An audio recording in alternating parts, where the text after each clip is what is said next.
মধ্যরাতে চট্টগ্রামের পাহাড়তলীর একটি ফার্নিচার মার্কেটে আগুনের ঘটনা ঘটেছে। প্রায় ১.৫ ঘন্টার চেষ্টায় নিয়ন্ত্রণে আনে ফায়ার সার্ভিসের দুটি ইউনিট। অন্যদিকে কুমিল্লার চান্দিনায় আগুনে পড়েছে বাজারের ৪০ থেকে ৫০টি দোকান। স্থানীয়রা জানায়, রাত ১.৫টার দিকে প্রথমে একটি দোকানে আগুন লাগে। মুহূর্তেই তা ছড়িয়ে পড়ে আশেপাশের কয়েকটি দোকানে। খবর পেয়ে ফায়ার সার্ভিসের দুটি ইউনিট ঘটনাস্থলে পৌঁছে আগুন নিয়ন্ত্রণে কাজ শুরু করে।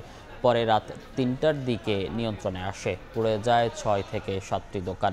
তাৎক্ষণিকভাবে আগুনের কারণ, ক্ষয়ক্ষতির পরিমাণ জানাতে পারেনি ফায়ার সার্ভিস। এদিকে কুমিল্লা চান্দিনার মাথাইয়া বাজারে রাত ১২টার দিকে আগুন দেখতে পান ব্যবসায়ীরা। খবর পেয়ে ঘটনাস্থলে পৌঁছে আগুন নিয়ন্ত্রণে আনে ফায়ার সার্ভিসের ৬টি ইউনিট।